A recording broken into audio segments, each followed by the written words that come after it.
भगवान की जय।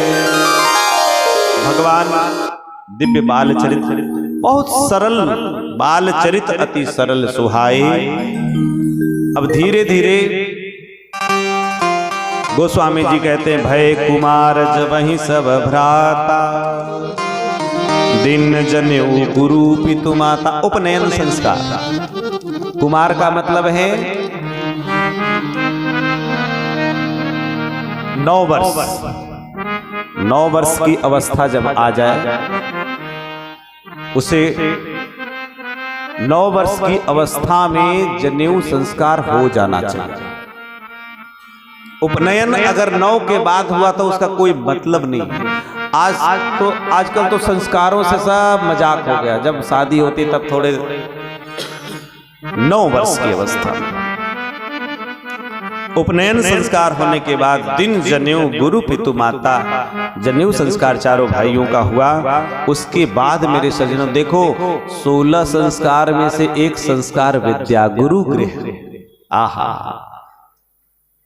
राम सिया राम, सिया राम जय जय राम, राम सिया राम, सिया राम जय जय राम, राम सिया राम, सिया राम जय जय राम, राम सिया राम, सिया राम जय जय राम।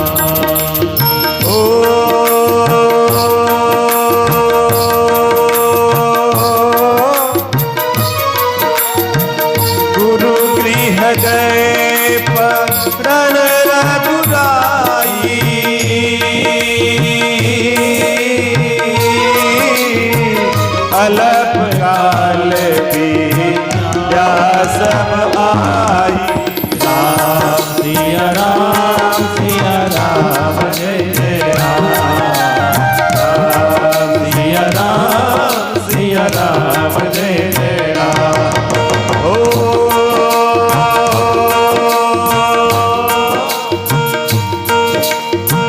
जाकी सहज श्वास रुक जारी,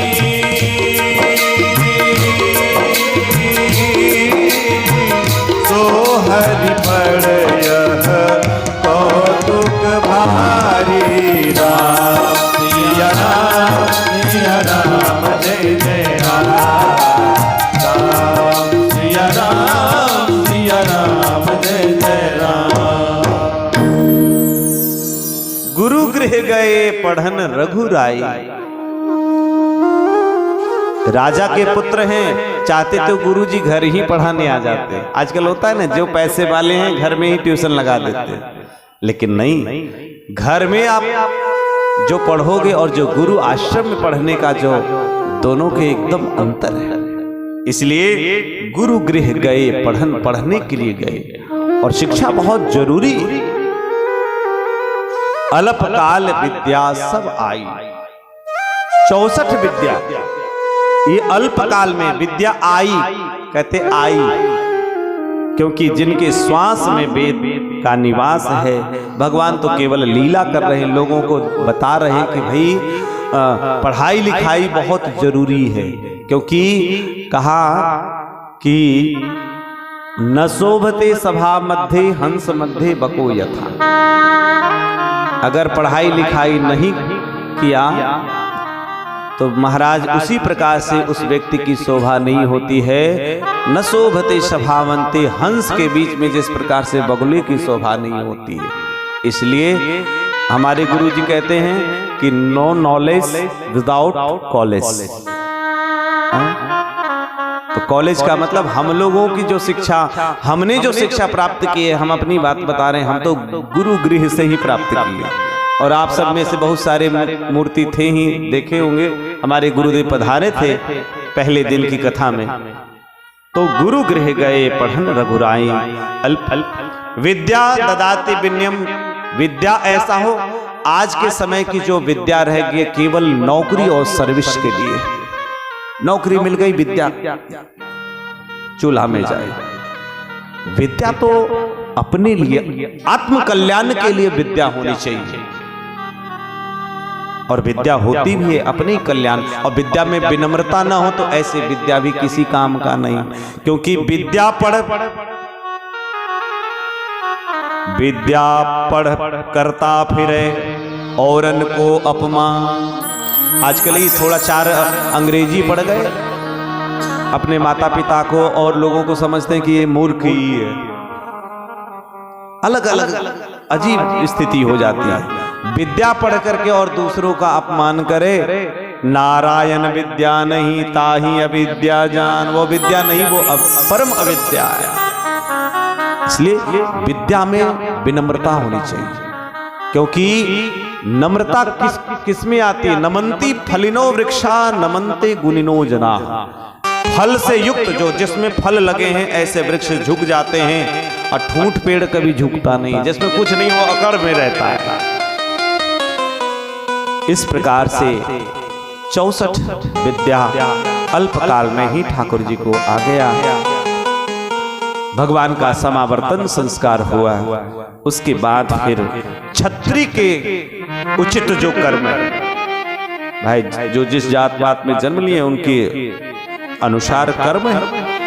और ठाकुर जी भी क्षत्रियोचित कर्म करते हैं, मृग्या करने के लिए जाते हैं। यहाँ भी हमारे संतों ने कहा कि मृग्या करके भगवान को हिंसा करना ध्येय नहीं, कि हिंसा नहीं करते। जो मृग घायल हैं, दुखी हैं, वृद्ध हो गए हैं, ऐसे मृग मानो भगवान का स्मरण करते हैं। पावन मृग मारहि जिय जानी। हृदय से जान लेते हैं राम जी, फिर उसको मुक्ति देते हैं। इस प्रकार से क्षत्रिय के अनुकूल कार्य करते हैं। और उसके बाद मानस के अनुसार देखिए, परिवार में प्रेम कब, चारों भाई मिलकर के साथ में बैठते हैं, भोजन करते हैं, माता पिता के आज्ञा का अनुसंधान करते हैं, अनुसरण करते हैं। प्रातः काल उठ करके और माता पिता गुरु के चरणों में प्रणाम करते हैं, आज्ञा मांग करके। और समस्त अवधवासियों को सुख देते हैं। मेरे सज्जनों, इस प्रकार से भगवान का सुंदर चरित्र अब गोस्वामी जी इस चरित्र को और दिव्य बना रहे हैं, क्योंकि राम जी ये सब चरित्र कर ही रहे हैं। और राम जी का उम्र, अभी हमने कहा ना कि कौमारावस्था 9 साल में जनेऊ हुआ, और ये 12 साल की अवस्था अब आ गई। अब राम जी 12 साल के हो गए, चारों भाई 12 वर्ष के हो गए। और इधर विश्वामित्र महामुनि ज्ञानी, विश्वामित्र महामुनि ज्ञानी, बसहि विपिन सुख आश्रम जानी, बसहि विपिन सुख आश्रम जानी। गाधि तनय मन चिंता व्यापी, गाधि तनय मन चिंता व्यापी, हरि बिन मरहिल निश्चर पापी, हरि बिन मरहिल निश्चर पापी, हरि बिन मरहिल निश्चर पापी।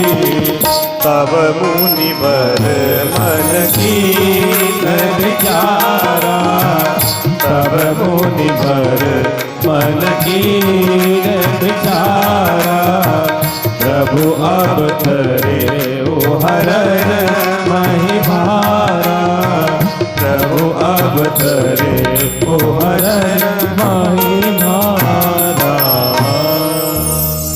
कहा अब यह सब चरित्र कहा में गाई, अगला चरित्र भगवान ने क्या किया, तो उससे अब विश्वामित्र जी कैसे हैं। नाम है विश्वामित्र, नाम से ही पता चलता है जो सदा विश्व के कल्याण में लगे रहते, विश्व के हित में जो विश्व के मित्र हैं वो विश्वामित्र हैं, और महामुनि हैं और ज्ञानी।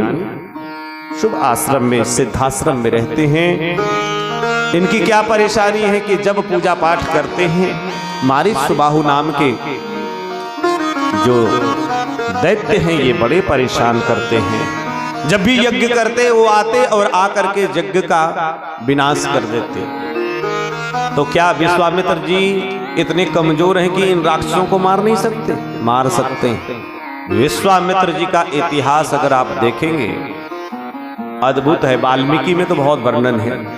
विश्वामित्र जी जो अलग स्वर्ग निर्माण करने की क्षमता जिनमें निर्माण कर दिया था, विश्वामित्र जी ने अपने शिष्य त्रिशंकु को सशरीर स्वर्ग भेजा और वहां से देवता देवराज इंद्र ने पैर मारा, ओ धड़ाम से गिरा, गुरुजी बचाओ।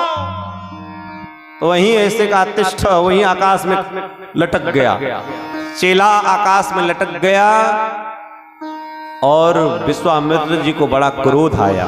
अरे इन देवताओं ने मेरे चेले को स्वर्ग से रहित कर दिया है, मैं दूसरा स्वर्ग बनाऊंगा। अब तो महाराज उन्होंने सृष्टि निर्माण प्रारंभ कर दी। कई चीजें, जैसे आपको बताऊं, हम लोगों के भोजन में प्राचीन मतलब हव्य जो है, जो प्राचीन आप हविष्यान्न जो हम लोग खाते थे, उसमें जौ की रोटी होती थी महाराज। जौ असली, जौ की पूजा होती है। हम जब भी नवरात्रि करते, पूजा पाठ करते, उसमें जौ बोते हैं, गेहूं नहीं बोते। लेकिन विश्वामित्र जी इतने सामर्थ्यशाली थे कि ब्रह्मा के सृष्टि को फैल करने के लिए गेहूं की रचना कर दी। महाराज चना के जगह पर उन्होंने मटर बना दिया। नारियल, ब्रह्मा की सृष्टि नारियल है, ब्रह्मा जी की नारियल है, उन्होंने उसके ताड़ बना दिया। ब्रह्मा जी की सृष्टि गौ है, गौ है ना, लेकिन उन्होंने भैंस बना दिया। भैंस ज्यादा दूध देती। तो ऐसे मतलब कई ऐसे उन्होंने सृष्टि प्रारंभ जब कर दी, तब आकर के फिर ब्रह्मा जी ने स्वयं मनाया। तो ऐसे सामर्थ्यशाली, लेकिन समस्या है इन राक्षसों को मारने से पुण्य चला जाएगा।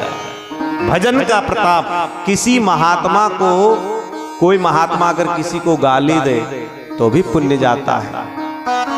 और ये तो राक्षसों को मारने पहले भी बहुत पुण्य छीन हो चुका है अब तपस्या करके, तो इसलिए मारना नहीं चाहते। और इसमें और बड़ा कारण क्या है? विश्वामित्र जी चाहते तो चुटकी में ही मार देते, लेकिन आज विश्वामित्र जी जगत का कल्याण करने की भावना से गाधी तनय मन चिंता व्यापी। गाधी तनय, महात्मा को भी चिंता होती, जबकि महात्मा को तो आनंद से भजन करना चाहिए, लेकिन चिंता अपने लिए नहीं हो रही है। चिंता करना चाहिए लेकिन अपने लिए नहीं, परमार्थ के लिए करो। क्योंकि जो ज्यादा चिंता करता है ना, कुछ दिन में चीता पर चढ़ जाता है। चिंता चिता समाख्याता, चिंता और चिता में ज्यादा अंतर नहीं है। इसलिए गाधी तनय मन चिंता व्यापी, चिंता हो गया। बिना प्रभु के ये पापी निश्चर नहीं मरेंगे। तब मन में विचार किया कि इस समय प्रभु पृथ्वी के भार को हरण करने के लिए अवतरित हुए हैं, यही बहाने से उनका मैं दर्शन करूंगा और राजा दशरथ से विनती करके दोनों भाइयों को ले आऊंगा। और ऐसा मनोरथ करके श्री विश्वामित्र जी और वहां से सीधे अपने आश्रम से अयोध्या जी आते। अयोध्या जी आते तो भगवान के ही स्वरूप का चिंतन करते शीघ्र ही आ जाते हैं। सरजू में स्नान करते हैं। इधर राजा दशरथ जी को समाचार मिलता है, ब्राह्मणों के साथ आगवानी करने के लिए महाराज दशरथ पधारते हैं और बहुत प्रेम से दंडवत प्रणाम करके दिव्य आसन पर बैठाते हैं, भोजन पानी आदि करवा करके और चारों पुत्रों को प्रणाम करवाते। चरणन्नी मेले सुतचारी प्रणाम करवाते। अब तो राम को देख करके, जब राम को देखा एकदम देख करके एकदम आनंदित हो गए हैं। फिर हाथ जोड़ करके पूछा कि आपके आगमन का कारण है। केहि कारण आगमन तुम्हारा, केहि कारण आगमन तुम्हारा। कहूँ सुकरत न लाभहु बारा, कहूँ सुकरत न लाभहु बारा। असुर समूह सतावहि मोहि, असुर समूह सतावहि मोहि। मैं जाचर यौन बतोहि, मैं जाचन आयौ न पितोहि। मैं जाचन आयौ न पितोहि, मैं जाचन आयो न पितोहि। मांगहु भूमि धेनु धन कोसा, मांगहु भूमि धेनु धन कोसा।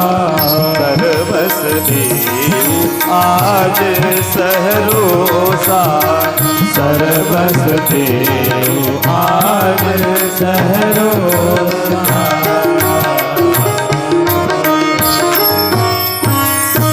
यही कारण आगमन है। हे प्रभु, हे महात्मन, आपका आगमन किस कारण से हुआ? और महात्मा का आगमन अगर घर में अचानक हो, बिना बुलाए हो, तो आपके जीवन में कोई बहुत बड़ी उपलब्धि होने वाली है, ऐसा समझना चाहिए। अब जब विश्वामित्र जी से पूछा कि केहि कारण आगमन तुम्हारा, किस कारण से आगमन हुआ, एकदम संतुष्ट हो गए, भोजन पानी पाकर एकदम आराम से। आप कहिए, आपका आदेश सर आंखों पर। जब कहा तो विश्वामित्र जी ने कहा कि राजन, असुरों का एक समुदाय मुझे बहुत सता रहे हैं, इसलिए राजन आज मैं, यहां दो भाव है, मैं जाचन आयौ नृपतो। राजन, आज मैं याचना करने आया हूं आपसे, और दूसरा भाव, मैं आपको जांचने आया। जांचने का मतलब परीक्षा लेने। क्यों महाराज, मुझे आप क्यों जांच रहे हैं? मैंने क्या ऐसा किया जो मेरी परीक्षा आप ले रहे हैं? बोले तुम्हें शायद कुछ याद होगा। हाँ हाँ महाराज, कुछ तो है, बताइए। विश्वामित्र जी ने कहा, मैं जाचन आयो। राजन, एक बार मैं पहले भी जांचने के लिए आया था। किनको महाराज पता है? यही विश्वामित्र जी हरिश्चंद्र, राजा हरिश्चंद्र जो आपके पूर्वज थे, उनको जांचने आए थे। कितनी कठिन परीक्षा राजा हरिश्चंद्र ने दी थी। एक सहस्त्र मुद्रा मांगा था, पूरा संपूर्ण राज ले लिया था, और कितनी कठिन। तो मैंने पहले भी राजा हरिश्चंद्र को जांचा, वो तो एकदम बिल्कुल टकाटक निकले। तो मैं यही देख रहा हूं कि उनकी पीढ़ी के बाद फिर मैं कभी आया नहीं, तो वो परंपरा ठीक से चल रही है कि नहीं, इसलिए आज मैं आपको भी जांचन आया। मैं जांचन आया हूं नृपतो ही। क्या महाराज आदेश? यही अनुज समेत, अनुज समेत, अनुज समेत देहु रघुनाथा। वाह, इतना शब्द मुख से जो ही निकला। अनुज के साथ, भैया लक्ष्मण के साथ आप रघुनाथ जी को दे दीजिए, जिससे निश्चर बद हो जाए और मैं सनाथ हो जाऊं। देखो, सनाथा का मतलब अब तक तो अनाथ था, लेकिन अब मेरे प्रभु जब मिल गए, अब मैं सनाथ। प्रभु के दर्शन होने के बाद ही हम सनाथ हो गए। अब तो सुनते ही राजा वाल्मीकि में कि राजा दशरथ बेहोश हो गए।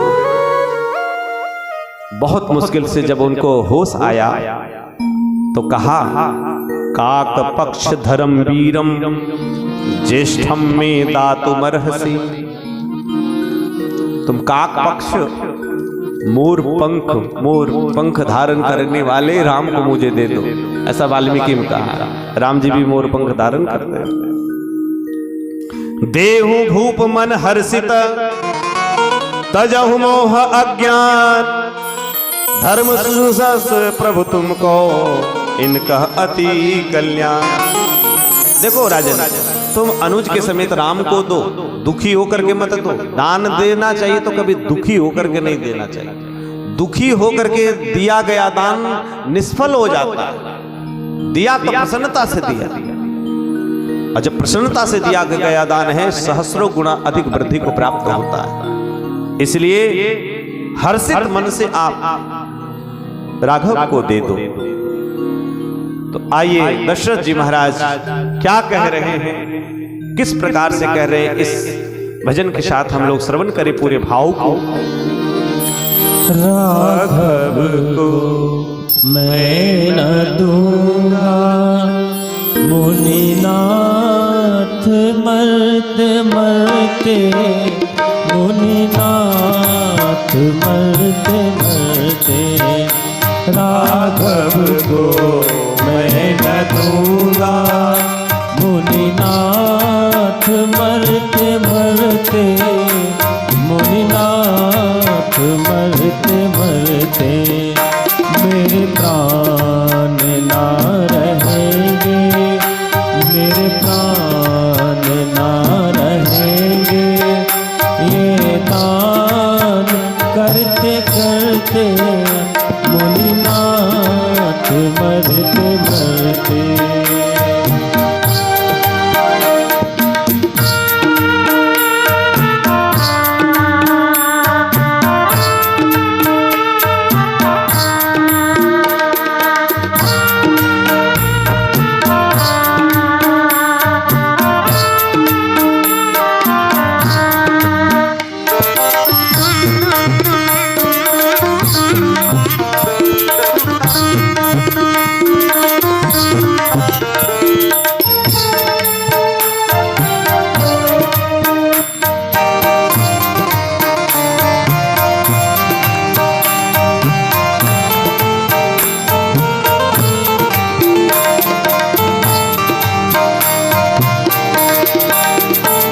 जल के बिना कदाचित मछली शरीर धारे, जल के बिना कदाचित मछली शरीर धारे। पर मैं ना जी सकूंगा इनके बिना निहारे। कौशिक सिहर रहे हैं, कौशिक सिहर रहे हैं। मेरे अंग डरते डरते मुनिनाथ मरते मरते। मेरे प्राण ना रहेंगे, ये दान करते करते मुनिनाथ मरते मरते।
पितुमात्र परिजनों को रघुनंदन ने जिनाया।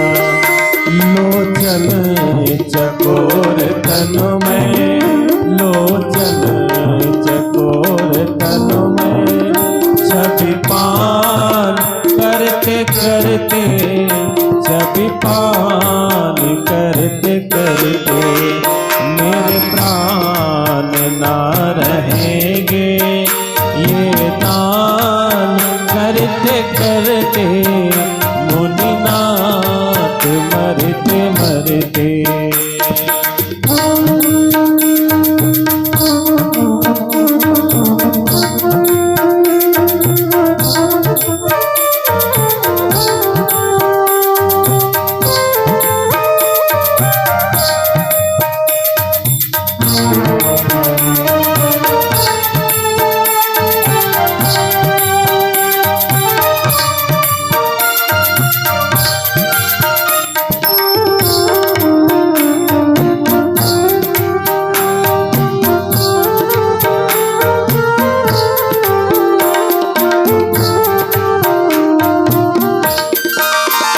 चलते बिलोक प्रभु को शमशान होगा कौशल।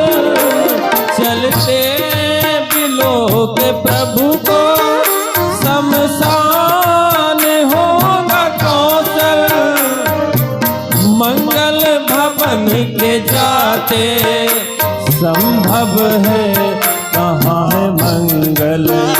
सींचे कृपालु धर को, सींचे कृपालु धर को, सब बात झरते झरते मुनिनाथ मरते मरते। राघव को मैं न दूंगा, मुनिनाथ मरते मरते, मुनिनाथ मरते मरते मेरे प्राण ना रहेंगे। ये दान करते करते मुनिनाथ मरते मरते।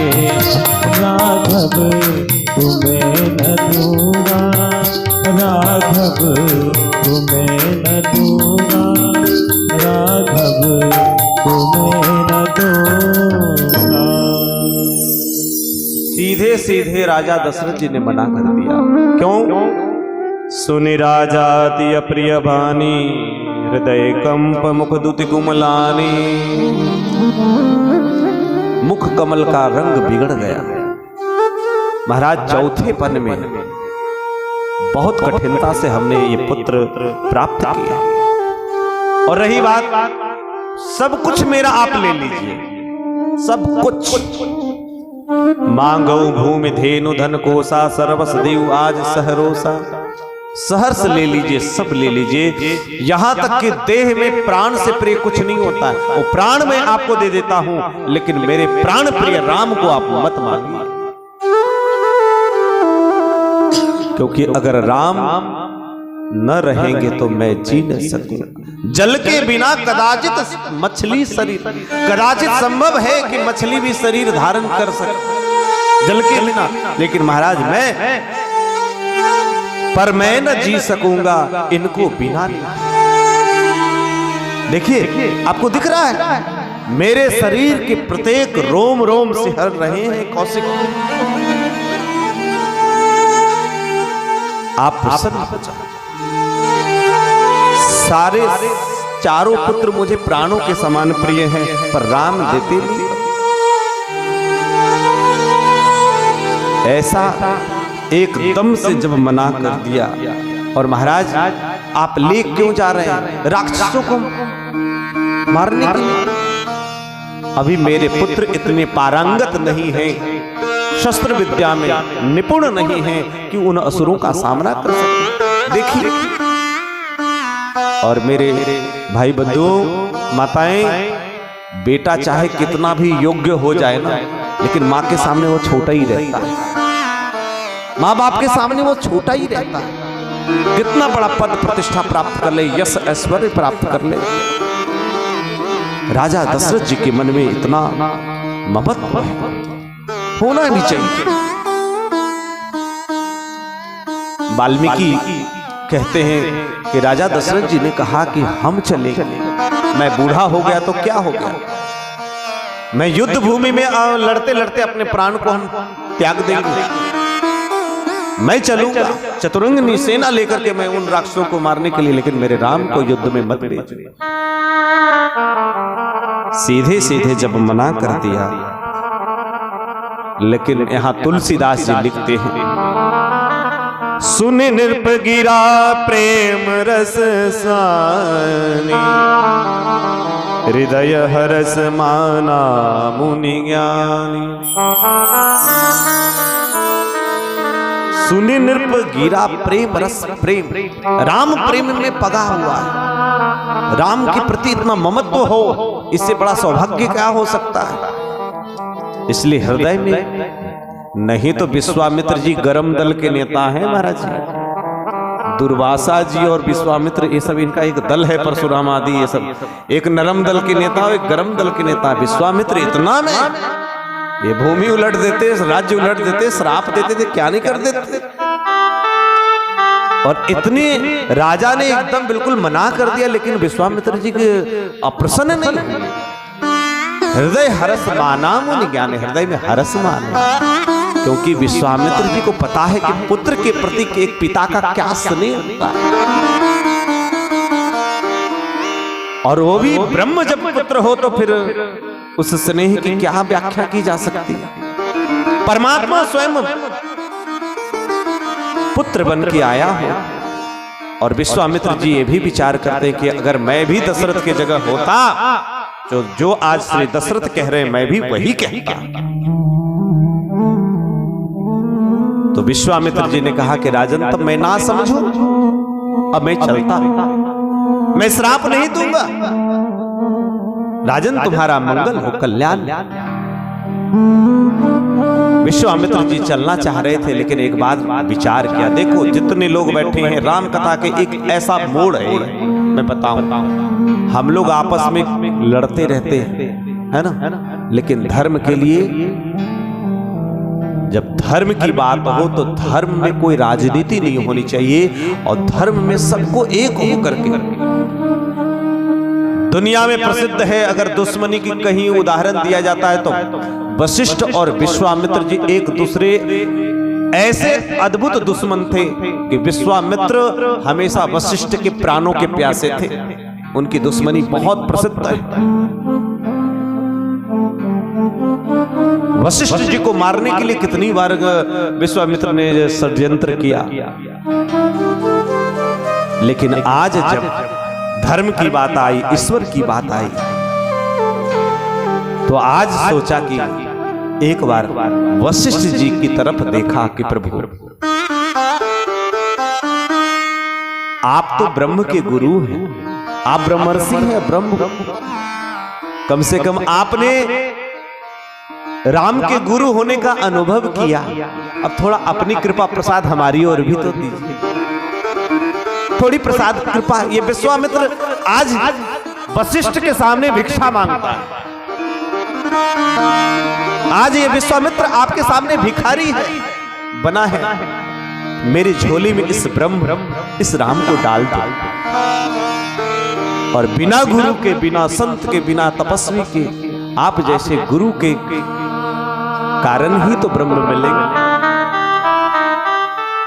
सारी दुश्मनी को भुला करके आज विश्वामित्र जी ने वशिष्ठ जी की ओर देखा, दृष्टि दृष्टि में बातें हुई, और आज वशिष्ठ जी भी एकदम विश्वामित्र जी के समर्पण को देखा, विश्वामित्र जी के हृदय के भाव को देखा कि आज एकदम पवित्र, शुद्ध और दिव्य आत्मा से विश्वामित्र जी मेरी ओर देख रहे। दृष्टि का भेद होता है, इसलिए तब वशिष्ठ बहुविधि समुझावा, नृप संदेह नाश कहाँ पावा। वशिष्ठ जी ने राजा दशरथ जी को समझाया, और बहुविधि का भाव तो आप सब जानते हैं, तो सब कथावाचक कहते ही है कि बहु विधि मतलब बहु जिस प्रकार से मिलेगी उसकी विधि भी समझा दिया कि राजन देखो संत कुछ मांग रहे हैं, कोई संत स्वयं इतने बड़े विश्वामित्र जैसा सिद्ध संत आपसे मांग रहे हैं, मांगने पर दिया तो क्या दिया? रहीवन वे नर मर चुके जो पर घर मांग न जाए। मांगने वाला तो वैसे ही मृतक के समान है, लेकिन उससे भी ज्यादा गया गुजरा वो है जिसके मुख से निकलत ना है। और महाराज आपके वंश में तो दानियों का किसी ने आज तक देने से किसी चीज को मना नहीं किया। सी भी ददी जी हरिचंदन रेशा सहे धर्म हित कोटि कलेसा। यहाँ क्लेश सहने की भी बात नहीं, आप दे दीजिए, पुत्र का दान कर दीजिए, लेकिन आपको फायदा होगा। और वाल्मीकि रामायण की बात करूं तो वाल्मीकि रामायण में वर्णन है कि जब राम जी 12 वर्ष के हो गए तो एक दिन बड़ी भारी मंत्रिमंडल को बुलवाया, आपातकालीन बैठक बुलवाई। सारे राजा दशरथ जी के जो 8 मंत्री हैं, सबसे सुमंत्र, धृष्ट, जयंत, ये सब आए, सोचे कि क्या हुआ। और पूरी सभा में एक ही बात की चर्चा थी कि चारों पुत्रों का विवाह कैसे हो। चिंतया मास दार क्रियाम प्रति, बड़ा चिंतन करने लगे। बड़ी सभा थी और उसी सभा में विश्वामित्र जी पहुंचे, बेटे के विवाह की चिंता कर रहे थे। बड़ी भारी आपातकालीन बैठक और मंत्र। तो संत जब आए तो वशिष्ठ जी ने कहा नहीं, ऐसे समय में संत आए हैं तो समाधान जरूर मिलेगा, इसलिए चिंता मत कर। तब वशिष्ठ बहु विधि समझावा। और उसके बाद मेरे सज्जनों, राम जी की दोनों भाइयों को बुला करके और अति आदर दो तो नहीं बुलाए, हृदय लाए बहु भांति सिखाए, शिक्षा दी। और कहा कि देखो, विश्वामित्र जी से कहा कि हे भगवान, आज से मैं अपना एक पद जो मेरे पास है उसको कुछ दिनों के लिए मैं त्याग करता हूं। महाराज कौन सा पद? बोले जो पिता का पद है, जो राम के पिता होने का पद मुझे मिला हुआ है, कुछ दिन के लिए मैं आपको वो पद प्रदान करता हूं, क्योंकि तुम मुनि पिता आन नहीं को। आप मननशील तो है ही, साथ साथ में आज के बाद इनके पिता तुल्य आप हैं। और ऐसा जब शब्द कहा दशरथ जी ने तो विश्वामित्र जी रोमांचित हो गए, क्योंकि पिता का मोह जो होता है अद्भुत होता है। इसलिए बड़ी आशीर्वाद देकर के दोनों भाइयों को सौंप दिया। लेकिन एक और, जननी भवन गए प्रभु चले ना आई पद सी। देखिए एक उल्टी बात यहां सुनने को आ रही है महाराज। जो पिताजी मान गए, कहा कि ठीक, अब राम जी गए माता से आज्ञा लेने के लिए, तो माता को तो ज्यादा रोना धोना चाहिए। महाराज पिता से तो ज्यादा माता जी को चिंता, लेकिन गोस्वामी जी ने एकदम आधे दोहे में लिख दिया, जननी भवन गए प्रभु चले नाई पद शीस। मैया के पास गए आशीर्वाद लेने के लिए कि बाबा जी आए हैं, जा रहे हैं, हाँ जल्दी जाओ। कारण क्या है, अंतर क्या है? अंतर ये है कि मैया को पर भगवान शंकर की कृपा है। मैया को भगवान शिव ने पहले ही बताया है कि जब विश्वामित्र जी आए तो दे देना। इसलिए माँ के हृदय में कोई क्षोभ नहीं है, कोई दुख नहीं है, कोई क्लेश नहीं है, कोई कष्ट नहीं है, कोई शोक नहीं है, कोई मोह नहीं है। इसलिए मैया ने जल्दी कहा जाओ जाओ, जल्दी बहू आएगी तो गर्मा गर्म आनंद आएगा। इसलिए दोनों भाइयों को साथ में लेकर करके और उसके बाद वहां से चलते हैं। और वहां से चलते हैं तो मार्ग में ही ताड़का मिलती है। बोलो भक्तवत्सल भगवान की जय। कहा कि राम यहाँ से 2 मार्ग है, एक कई दिनों का है, एक संक्षिप्त मार्ग है। बोले गुरु जी दोनों में अंतर क्या है? बोले संक्षिप्त मार्ग में बाधा है। राम जी ने कहा जिसमें बाधा हो हम वही मार्ग में चलेंगे। वहां से चले हैं तो महाराज राम जी जब चलते ना तो पहली बार घर से बाहर निकले, राजमहल से बाहर निकले। अब बच्चे हैं 12 वर्ष इधर उधर उत्पात मचाते, कभी जाते ना बढ़िया सुंदर सुंदर कमल खिले देखते, जाके सरोवर में कमल निकालने लगते। अब विश्वामित्र जी आगे पीछे देखते तो दोनों भाई कमल उतार रहे। अरे राम जल्दी आओ जल्दी आओ, गहरा पानी है, अरे जल्दी आओ।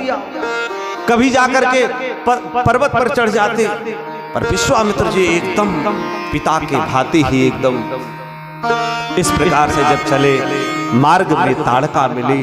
ये सुकेतु की कन्या है, सुकेतु यक्ष की कन्या ये ताड़का है महाराज। और गोस्वामी जी लिखते हैं एक ही चौपाई में, अब जल्दी हम कथा विश्राम करने वाले हैं। चले जाते मुनि दीन दिखाई, सुनी क्रोध करताई, एक ही बाण प्राण हर लीला, दीन जानते ही निज पद दी, अज दीन जानते ही निज पद दी, दीन जानते ही निज पद दीना। एक ही बाण में, मानस में एक ही बाण में ताड़का को राम जी ने समाप्त कर दिया। लेकिन वाल्मीकि में है, बहुत विचार करने लगे राम जी। और सबसे पहले नाक कान वाली बात आती है ना, शूर्पणखा को, लेकिन वाल्मीकि रामायण के अनुसार राम जी ने दोनों भुजाओं को काट दिया। उसके बाद वो आई तो लक्ष्मण जी ने सीधे पहले नाक कान काट दिया, ताड़का का महाराज वाल्मीकि के अनुसार। लेकिन यहाँ मानस में एक ही बाण में ठाकुर जी विश्वामित्र जी ने कहा कि देखो वो आ रही है, और तुरंत भगवान ने एक ही बाण में कष्ट न हो, और इसीलिए तुरंत भगवान उसका उद्धार करते हैं। उसके बाद ताड़का के मरने से ही विश्वामित्र जी समझ गए कि ये तो समस्त सारी विद्याएं जो थी, अस्त्र शस्त्र की विद्या, सब राम को। वाल्मीकि में 3 अध्यायों में केवल कौन कौन शस्त्र है, बाणों का नाम है। सारे शस्त्र मूर्तिमान जितने थे सब भगवान को समर्पित मंत्र के रूप में, वो सब मूर्तिमान खड़े होकर के सेवा में आ गए। भगवान ने कहा कि जब हमें जरूरत पड़ेगी हम याद करेंगे तब आप आ जाइएगा। सारे चले गए दिव्य लोक में, और सारे आयुध सर्व समर्पित प्रभु निज आश्रमानि, सब आयुध को समर्पित करके और आश्रम में चले आए हैं। और महाराज इसके बाद बिना विश्राम किए ही बक्सर आए नहीं। प्रातः काल संध्या वंदन करके कहा गुरुदेव आप यज्ञ की दीक्षा कर लें और हम यज्ञ की रक्षा करेंगे। 6 दिन 6 रात लगातार दोनों भाई सावधानी से यज्ञ की रक्षा करने लगे। और महाराज पूर्णाहुति के दिन वो मारीच आया, सुबाहु आया, देख करके राम जी समझ गए।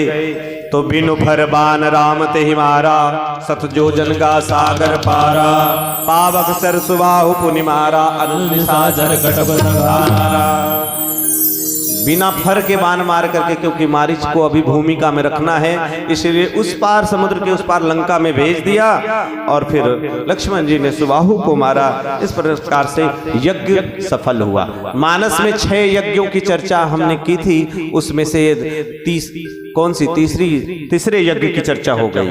पहला यज्ञ दक्ष का जो विफल हुआ, दूसरा यज्ञ श्री महाराज दशरथ जी का जो सफल हुआ, तीसरा यज्ञ जो श्री विश्वामित्र जी ने किया ये सफल हुआ, और अभी कई यज्ञों की चर्चा और आए तो हम बताएंगे। इस प्रकार से मेरे सज्जनों अब तो ये बढ़िया सुंदर जब सफल हो गया, तब अब विश्वामित्र जी ने कहा कि राघव एक यज्ञ और सफल करना है, इसलिए धनुष यज्ञ सुनी रघुकुल धनुष यज्ञ सुनी रघुकुल हरस चले मुनिवर के साथा, हरस चले मुनिवर के साथा। धनुष यज्ञ की चर्चा की गुरु की आज्ञा पा करके, और वहां सिद्धाश्रम से वहां से चलते हैं। आश्रम एक दीख मगमाही, एक आश्रम दिखाई पड़ा। मार्ग में एकदम जीव जंतु से रहित है। एक शिला स्त्री के पत्थर एक स्त्री के रूप में दिखा। राम जी ने पूछा कि गुरुदेव ये शिला कैसी है? कहा कि राम गौतम नारी श्राप बस उपल देह धरि धी, चरण कमल रज चाहती कृपा करऊं रघुवीर। त्याग वीरो दया वीरो धर्म वीरो विचक्षण। जो भगवान का ये जो पंच पराक्रम है, यहाँ दया वीरो दया वीरता दिखा रहे हैं। कहा कि गौतम नारी ये श्राप के वशीभूत होकर के और आपके चरण कमल के रज चाहती है, इसलिए आप कृपा करें। पूरी कथा बताएं किस प्रकार से अहिल्या को उनके पतिदेव गौतम ने श्राप दिया था, इंद्र को श्राप दिया कि तुम्हारे संपूर्ण शरीर में सहस्र भग हो जाएं। इस प्रकार से अब इनका उद्धार करें। राम जी ने सोचा, पहले मन में राम जी बड़े संकुचित हुए, इतने संकोच में राम जी आ गए। क्यों? क्योंकि राम जी है क्षत्रिय और ये ब्राह्मणी है ना, तो ये कैसे हो।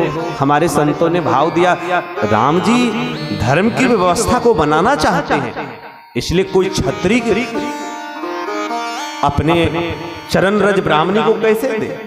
इसलिए कहते हैं कि राम जी ने चरण छुआया नहीं, बल्कि राम जी ने चरण उठाया और पवन देव को आदेश दिया कीप डिस्टेंस, कुछ दूरी पे, और तेज से हवा की एक सुंदर झोंका जोर से चली तो राम जी के चरण में जो लिपटी हुई धूल थी वो अपराध दोष नहीं लगा, और जाकर के चरण रज और भगवान का चरण रज जाकर के जो ही उस पाषाण शिला पर पड़ा, देखते ही देखते साक्षात विद्यमान हो गई और स्तुति करने लगी। आइए हम लोग राघव जी के चरणों में चलते हैं। राघव तेरे चरणों की, राघव तेरे चरणों की, कर धूल जो मिल जाए।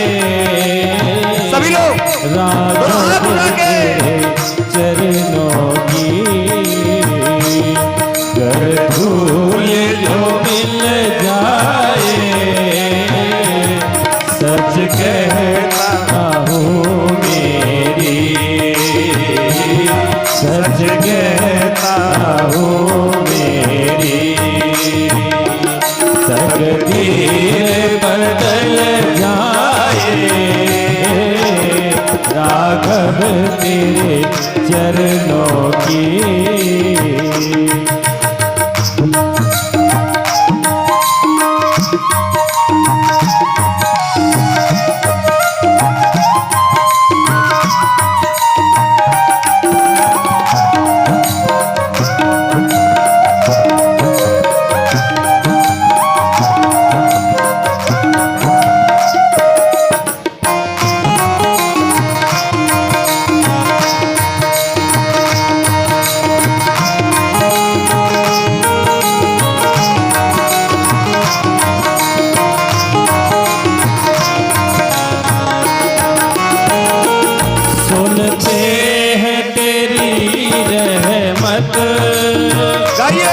दिन रात बरसती है, ते है तेरी रहमत, दिन रात बरसती है। एक बूंद जो मिल जाए, एक बूंद जो मिल जाए, दिल की कली खिल जाए। राघव तेरे चरणों की।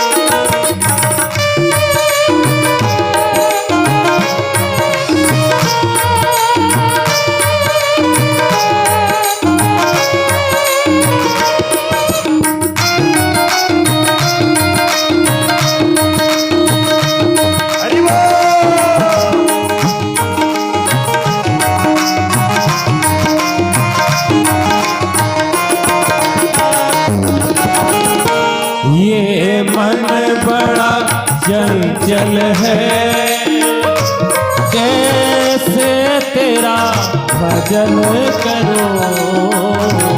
ये मन बड़ा चंचल है,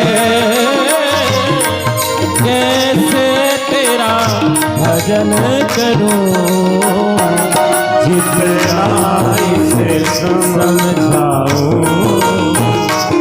जितना इसे समझाऊं, उतना ही मचलता है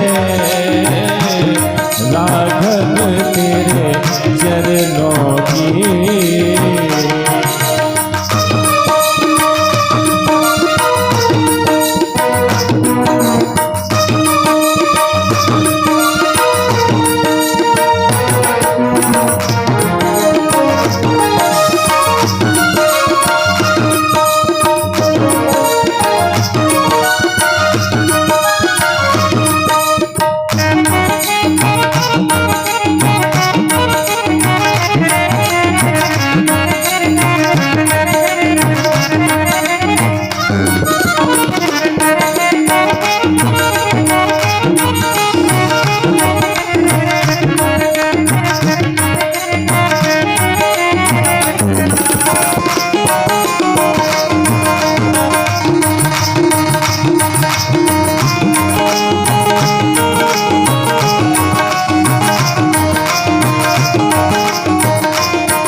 नजरों से गिराना ना, चाहे जो भी सजा देना।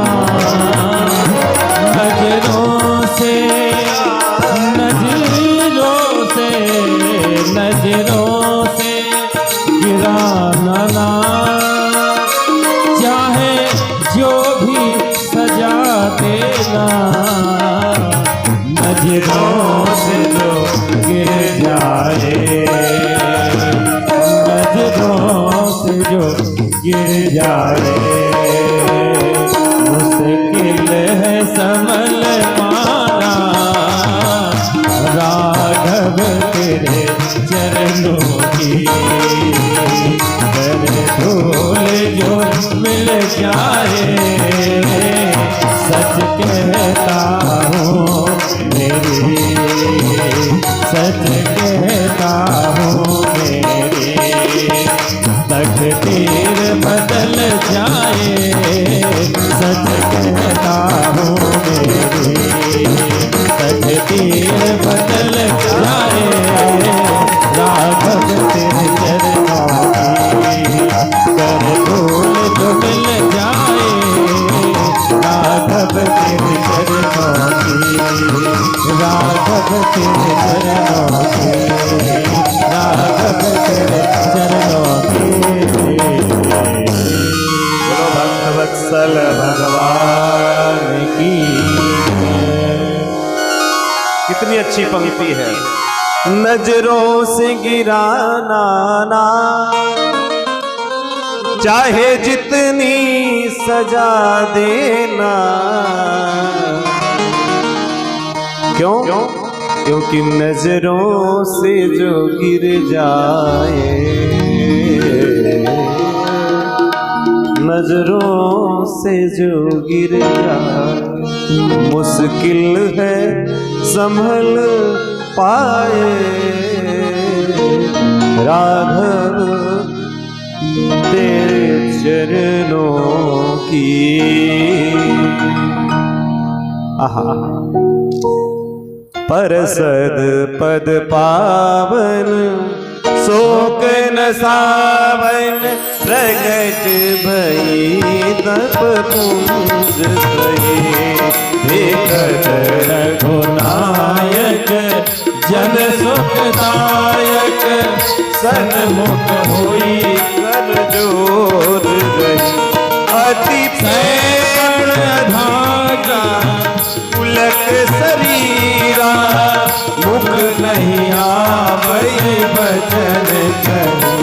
अतिशय बड़ भागी चरण लागी, जुगल नयन नयन जलधार भरी, यही भांति सिधारी हो तब नारी, बार बार हरि चरण करी, जो हरि मन भावा सो बल पावा, गए पतलोक अनंत भरी।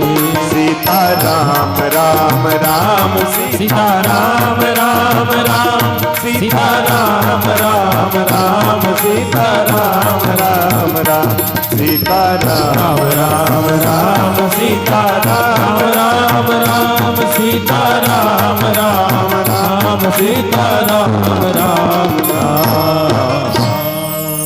चरण रज का स्पर्श होते ही और वो स्त्री रूप में परिणत होकर के, और इतनी दीनता पूर्वक कि प्रभु मैं नारी अपावन प्रभु जग पावन, मैं अपवित्र हूं लेकिन आप तो जगत पावन है। इसलिए आज अच्छा हुआ कि मेरे पतिदेव ने हमें श्राप दिया।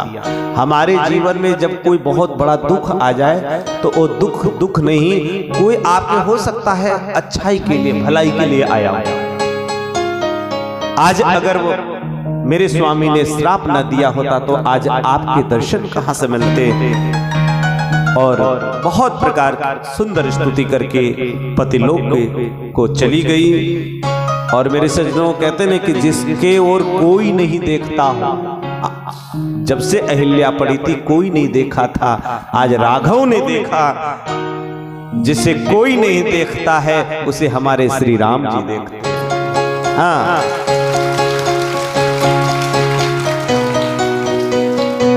भक्त से और भगवान की लेनी देनी चलती रहती है ना। तो इस प्रकार से अहिल्या का उद्धार आगे उधर आगे चले। गंगा जी का दर्शन हुआ। गंगा जी के प्राकट्य की पूरी कथा रामचंद्र जी को सुनाई और गंगा पार करके और आगे चले और आगे चले तो बहुत सुंदर नगरी दिखाई पड़ी। और ऐसे दिव्य भव्य नगरी कि दूर से ही हर्षि चले मुनि वृंद सहाया, बेगी विदेह नगर राया। राया नजदीक आ गया और वहां से पुर रम्यता राम जब देखी, हर्षि अनुज समेत विसेखी। इतना सुंदर वो कौन सा नगर है? वो उस नगरी का नाम है मिथिला नगर, जनकपुर है, इसलिए वो दिव्य नगरी है। वहां की सुंदरता का तो आइए, ये जब राम जी के हमने अयोध्या की महिमा गाई थी तो अब हम सबको मिथिला की भी महिमा गाई जाएगी। बस अब ये भजन गा करके और फिर आरती, और उसके बाद कल भगवान का विवाह है। भाई देखिए, आप लोग कंजूसी ना करिए। लॉकडाउन के बाद तो बहुत मुश्किल से अब सब ठीक ठाक दिख रहा है, तो हर्षित हो करके कल खूब बढ़िया सज धज करके आइए। किसके लिए? ठाकुर जी के लिए। बढ़िया सुंदर लाल लाल वस्त्र हो और वैवाहिक जोड़ा पहन के आइए, आनंद आएगा ठाकुर जी के लिए और किशोरी जी के लिए मुंह दिखाई के लिए। हमारा जी तो हम तो बोलते हैं कि भाई मिथिला अयोध्या की दूरी कम हो जाए, तो इसलिए राम जी जल्दी जनकपुर से और अयोध्या आवे, इसके लिए एक हेलीकॉप्टर की व्यवस्था करवा ली जाए। तो बड़े हर्षित होकर के कल हम सब उपस्थित रहेंगे और यहाँ पे भगवान का विवाह का बढ़िया सुंदर झांकी आप सबों के समक्ष होगा। तो समय यही रहेगा 7:30 से 8 के बीच में। तो आइए, किशोरी जी की नगरी कैसी है? सिया जू की मिथिला नगरिया हो मनोहर लागे, सिया जू की मिथिला नगरिया हो मनोहर लागे, सिया जू की मिथिला नगरिया मनोहर लागे, सिया जू की मिथिला नगरिया हो मनोहर लागे। बोले मधुर धुन कहे श्री सिए सिए, बोले मधुर धुन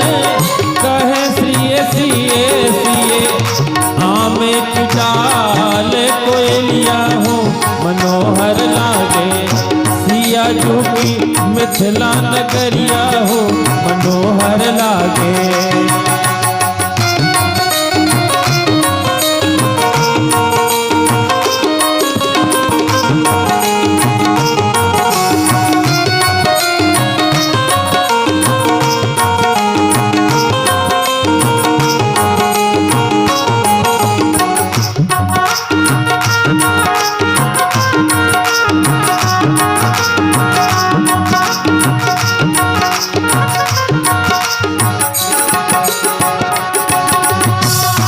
नगर निवास में के नैनन सो, नगर निवास में के नैनन सो, झलकत प्रेम गगरिया हो मनोहर लागे। झलकत प्रेम गगरिया हो मनोहर लागे। सियाजू की मिथिला नगरिया हो मनोहर लागे।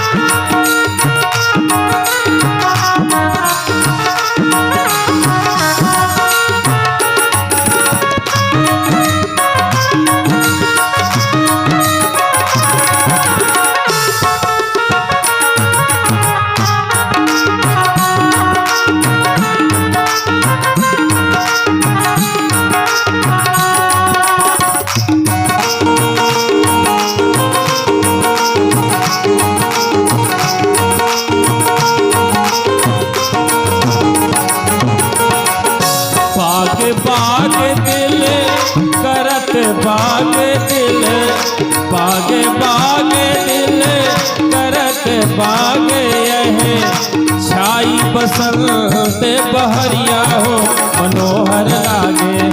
छाई बसंत बहरिया हो मनोहर लागे। सियाजू की मिथिला नगरिया हो मनोहर लागे। सियाजू की मिथिला नगरिया हो मनोहर लागे। सियाजू की मिथिला नगरिया हो मनोहर लागे। सियाजू की मिथिला नगरिया हो मनोहर लागे। ओ मनोहर लागे, ओ मनोहर लागे। बोलो जनकपुर धाम की जय। बेगी विदेह नगर ने आ राया। बड़ी सुंदर पुरी है। ऐसे दिव्य वहां की सुंदरता, प्राकृतिक सौंदर्य का गोस्वामी जी ने सुंदर वर्णन किया है कि सुंदर सुंदर बगीचा है, उसमें पुष्प आदि हैं, सरोवर है, बाजार इतना सुंदर है, एकदम बढ़िया सुंदर से। वहां जो बनिया है ऐसे बैठे हैं, लगता है मानो कि कुबेर के समान हो। और सारे जनकपुर में सब कैसे हैं तो पुर नर नारी सुभग सुचि संता, धर्मशील ज्ञानी गुणवंता। वहां महाराज एक सुंदर आम का बगीचा, आम के बगीचे को देख करके और सब प्रकार से सुंदर जगह देख करके विश्वामित्र जी ने कहा कि राघव ये जगह ठीक है और यहीं रहना चाहिए। अब बगीचा में है। इधर श्री जनक जी महाराज को समाचार भेजा गया और श्री जनक जी महाराज बड़े प्रसन्न हुए हैं कि विश्वामित्र जी आए हैं। अब तो ब्राह्मणों के साथ सतानंद जी के साथ वहां पे गए हैं और वहां पे गए तो विश्वामित्र जी को प्रणाम किया, अपने भाग्य की सराहना की।